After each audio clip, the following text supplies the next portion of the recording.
하나님의 전신갑주를 취하라. 하나님의 전신갑주죠.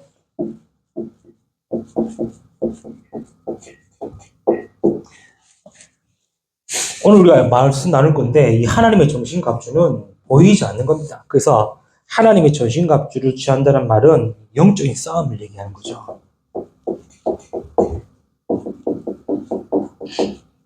왜 그러냐? 우리의 영적 상태, 우리의 마음 생각과 삶의 상태는 결국에는 어디서부터 시작되느냐? 영적인 부분이 시작됩니다.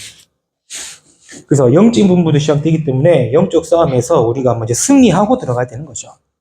안 그러면은 아는데도 당합니다. 요즘 보이스피싱 아무리 광고하고 조심하라 그러고 뉴스하고 해도 당하죠. 왜 그러냐? 내가 그거 할 준비가 안 되어 있기 때문에. 목사님, 그럼 보이스피싱 안 당하려고 뭐 준비도 해야 되고 공부도 해야 됩니까? 어떻게 보면은 공부도 해야 되고 준비해야 됩니다. 그래서 여러 가지 실제 사건들을 재조명하기도 하고 막 하지 않습니까? 이유는 뭐냐니까 해야 된다는 거예요. 준비해야 되고 실제를 준비해야 되고 갖춰야 되는 거예요. 안 그러면은 알고 있고 해도 당한대도요. 요즘 보이스피싱이 얼마나 더 정교하고 교묘하게 바뀐지 아시죠? 옛날에는 그냥 검사 사칭, 경찰 사칭으로 막 했다 한다면은 요즘에는 뭐라 그러죠? 분명히 저장되어 있는 엄마 이름, 아빠 이름, 딸 이름, 아들 이름으로 전화가지고 뭐 해달라는 거예요. 옛날에는 그냥 뭐 통장에 돈을 맡기라, 돈을 찾아라 하지만 요즘은 뭐 합니까? 뭐 내가 필요하니까 이거 하나 먼저 결제해 줘 이렇게 돼버리는 거예요. 이거 내 필요하니까 이거 결제해 줘. 내가 이거 지금 해야 되니까 이거 먼저 결제해 줘. 그럼 결제하는 그 링크 클릭하는 그 순간에 말 그대로 모든 정보 자료 다 빠지게 돼버리는 거예요. 아무리 얘기해도 뭐랍니까? 내가 준비가 안 돼 있으면은 뭐 하는 거죠? 당할 수밖에 없다는 거예요. 하나님의 전신갑주를 취하라는 말은 결국에는 대적자가 있고 공격자가 있고 방해자가 있다는 말이겠죠. 그렇죠. 아무것도 없는데 전신갑주 취하라, 뭐 갖추라, 뭐 하겠습니까? 있으니까 하라는 거 아닙니까? 제가 정치 얘기 별로 안 하고 정치 얘기 별로 안 좋아하는데 막 정치 싸움 중에 이 말이 있더라고요. 북한은 우리나라의 주적입니까 아닙니까? 라니까 북한은 우리나라의 주적입니다라고 말하는 장관이 없어요. 말하는 정치인이 없어요.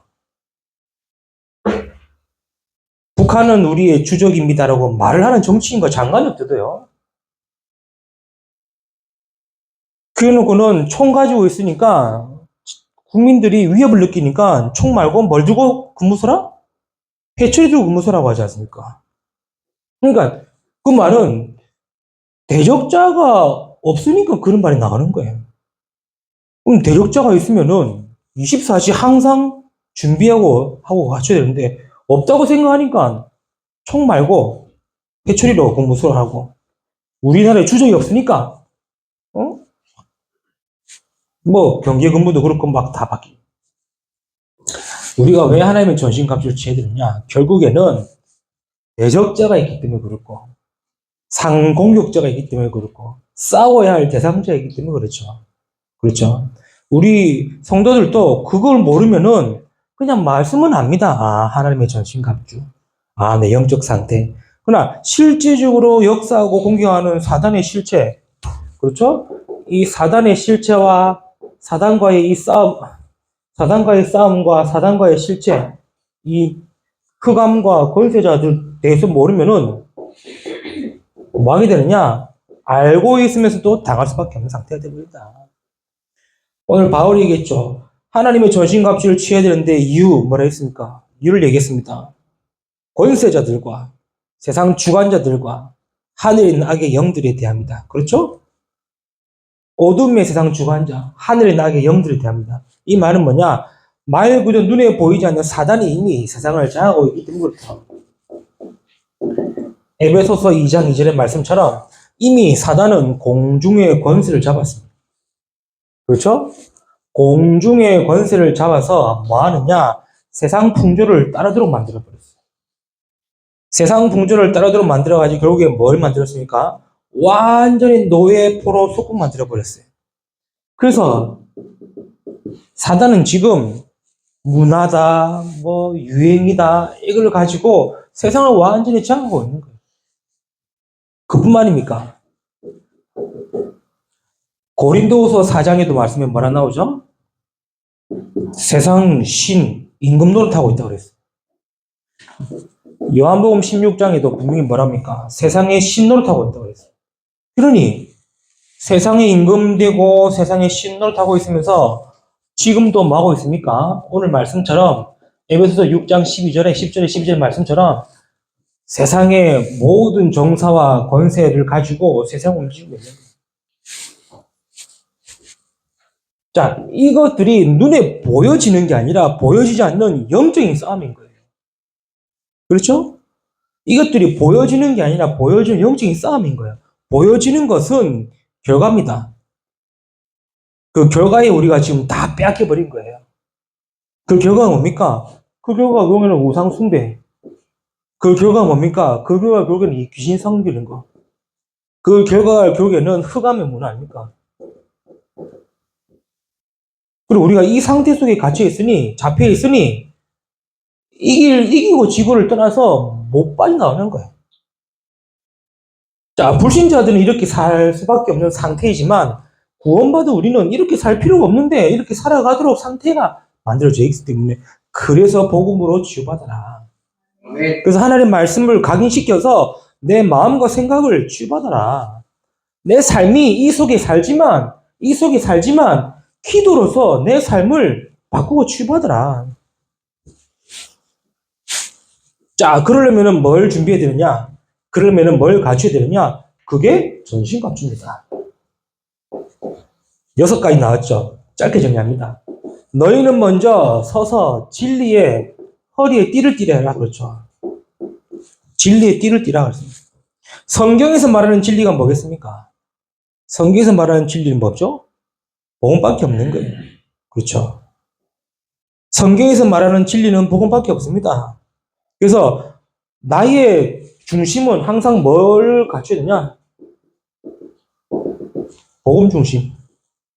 그렇죠? 생각도 판단도 결정도 복음 중심. 그리고 진리에 띠를 띈다는 말은 중심을 잡는다는 말이죠. 그래서 나는 이 복음에 뭐 하는 자냐? 순종하는 것이다. 더 중요한 거는 세상 그 어떤 것도 비교할 필요도 없고 뭐 가치를 매길 필요 없어요. 세상의 모든 것은 지나가는 겁니다. 진리는 그리스도의 복음밖에 없습니다. 그렇죠? 이 띠를 띠라는 거야. 성도들에게 복음의 진리의 띠가 굳건히 채워지기를 축복합니다. 요즘에는 뭐 패션이라고 가지고 허리띠 안 메고 다니거든요. 그렇죠? 허리띠를 잘 안 매요.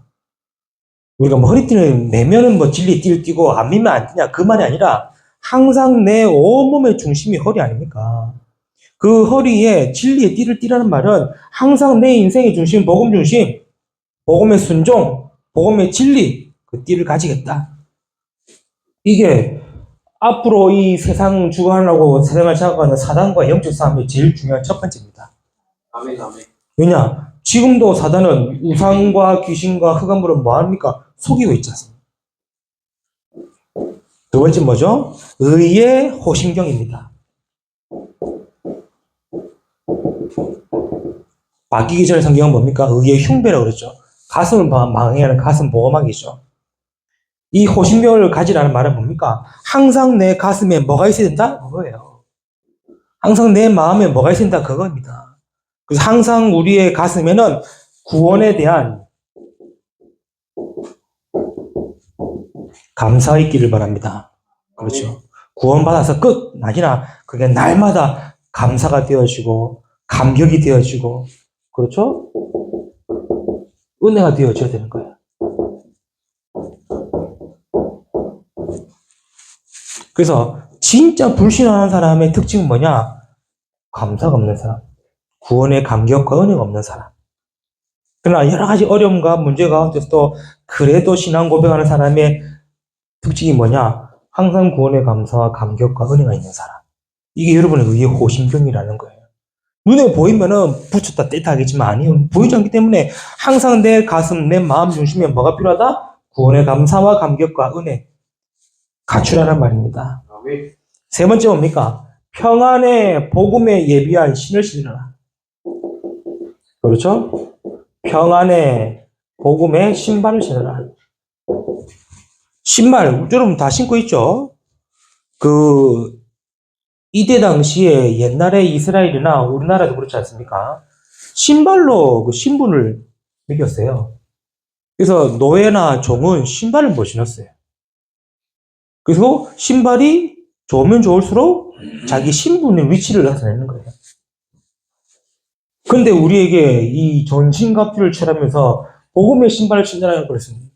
이 말은 뭔 말입니까? 이 말은 다른 것이 아닙니다. 하나님 우리를 지키시고 인도하시겠다는 의미예요. 그래서 성령의 인도 받는 것이 중요하고요. 더 중요한 거는 성령의 보호합니다. 성령의 나를 보호하시고 인도하시고 또 성령의 은혜 안에서의 평안을 누리는 겁니다. 이 평안은 평안의 예비한 복음의 신발을 통해서 나타나는. 그래서 우리를 통해서 가는 곳마다 복음이 증거되면은 회복되고 변화되고 치유되면서 평안이 임하게 되는 거예요. 그렇죠? 그겁니다. 이걸 우리가 취하고 갖추는 거고. 네 번째 뭡니까? 믿음의 방패를 가지라. 방패는 막는 거죠. 그래서 모든 것을 막아야 됩니다. 뭘로요? 모든 것을 믿음으로 막아야 됩니다. 내 생각, 내 기준으로 막는 게 아니에요. 그렇죠? 아, 저라면 되겠다. 이건 맞다. 이제는 아닙니다. 우리는 믿음의 방패로 믿음으로 막아야 돼요. 그래서 우리의 믿음은 모든 것에 하나님이 하셨다. 확실입니다. 그리고 하나님이 하고 계신다. 하나님이 하실 것이다. 이게 확신이에요. 그리고 믿음으로 내가 끝을 내겠다는 믿음의 결단입니다. 그렇죠? 결단은 말 그대로 끝을 자른다는 말이잖아요. 내가 믿음으로 끝내겠다는 결단이에요. 그게 믿음의 방패입니다. 사단이 화전을 쓴다고 그랬죠. 불화살 쓴다고 그랬습니다. 이 불화살이 내 생각에 꼽히면은 다 타버려요. 그렇죠? 옛날에 그 영화에 봤지 않습니까? 화살에다 불 쏘면 쏘지 않습니까? 쏘면은 불바다가 되는 거예요. 하물며 사단에 쏘는 불화전을 우리가 믿음의 방패로 막아야 되는데 확신과 결단 속에 서라 이 말이죠. 그리고 뭡니까? 믿음의 방패란 말은 끝까지 견디는 게 아니고 끝까지 인내하는 겁니다. 그렇죠? 끝까지 인내하는 거예요. 300이라는 영화 혹시 보셨습니까? 예전에 나왔는데 스파르타 300. 그 보면은 이제 페르시아 수백만과 이 스파르타 300 싸움이지 않습니까? 그 첫 전투신이 뭔지 압니까? 첫 전투신이 페르시아에서 쏘아올리는 화살이에요. 화살이 얼마나 많냐? 대낮인데 시커먼 구름이 낀 것처럼 화살이 날라와요. 그때 이 스파르타가 뭐 하는 줄 아시죠? 방패로 막아버립니다. 언제까지? 화살이 다 쏘이실 때까지. 그걸 보고 인내라 그럽니다. 알겠죠? 이해되십니까? 이 방패로만 내가 살 수 있다라는 확신이에요. 이 말씀으로 내가 이걸 막겠다는 결단이에요. 그걸 보고 믿음의 방패라는 거예요. 이거 화살로 다 방패를 맞고 나서 스파르타가 올려가지고 뭐 하는 줄 압니까? 크게 웃습니다. 하하하 웃으면서. 왜? 수십만 개의 화살을 쏴붙여도 방패로 우리가 살았다. 그런 의미겠죠.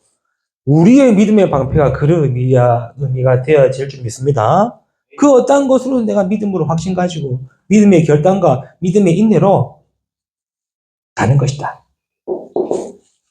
마지막 5번째 뭡니까? 우리 보고 구원의 투구를 쓰라 그러죠. 구원의 투구가 뭡니까? 복음, 말씀 똑같습니다. 그리스도입니다. 그래서 우리의 투구는요, 우리의 생각은 오직 그리스도입니다. 그렇죠? 그리고 우리의 투구는요, 그리스도로 충분하다고 결론 내려야 되는 거고. 그리고 그리스도로 완전하다는 결론입니다. 이게 딱 투구가 써지는 거예요. 근데 이 투구가 흔들리거나 벗겨지면 어찌 되겠죠? 그럼 말 그대로 한 방에 가는 거예요. 한 방에 가는 거예요.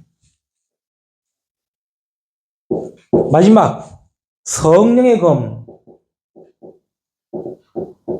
곧 하나님의 말씀의 검을 가지라 그랬죠. 왜 그렇습니까?